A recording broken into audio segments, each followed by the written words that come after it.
you see somebody on the street corner, you're like, oh, they ain't got nothing to say. They're not gonna say anything intelligent. Like, nah, you think that, but go beyond.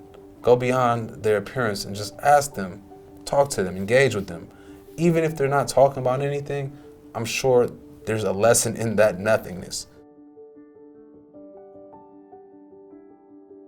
So the term OG, original gangster, people use it for all types of terms. Originally used for like the guys who were putting in work in the neighborhood and, you know, like, oh, that's an OG, don't mess with him, don't cross his path. I think in my circle it's grown to really just mean an older gentleman, and sometimes people even use it for like, oh yeah, that's OG auntie. You know, they can talk about an older woman in those terms too.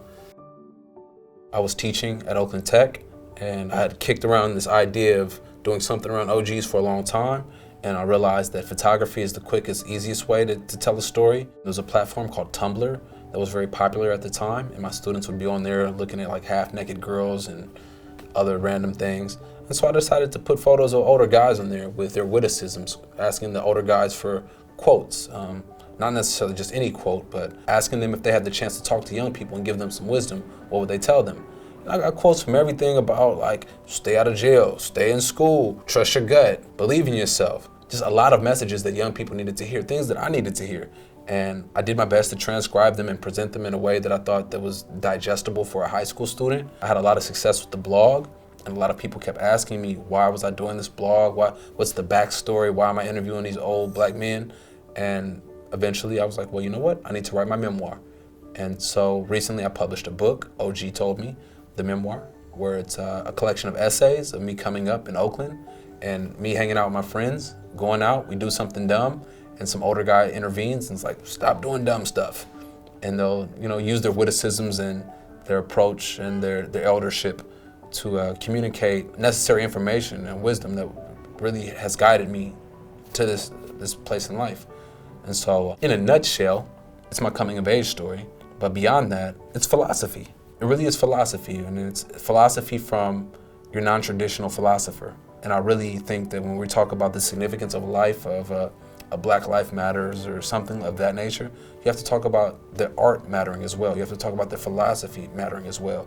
The opposite of a stereotype is accepting of any type. And so when I talk about there being something in the nothingness, there are older gentlemen who I talk to who are mentally unstable or maybe drug addicts or dealing with disabilities of any sort, many of which are invisible disabilities.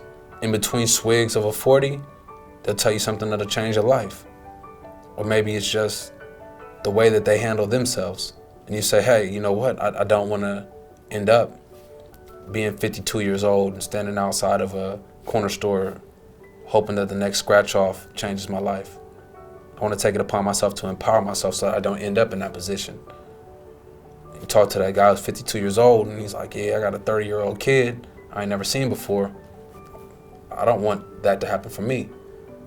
It's almost like reverse engineering sometimes, where somebody will tell you something and it's not necessarily what they say, it's what they don't say that you gather information from. It took a lot of nerve to be bold enough to just bike up to any random dude and say, hey, nice hat, can I interview you? Or, hey, I'm a young black man, tell me something. And I'm talking to a generation of people who, for the large part, haven't been on the internet. My whole entire generation is taking a selfie right now.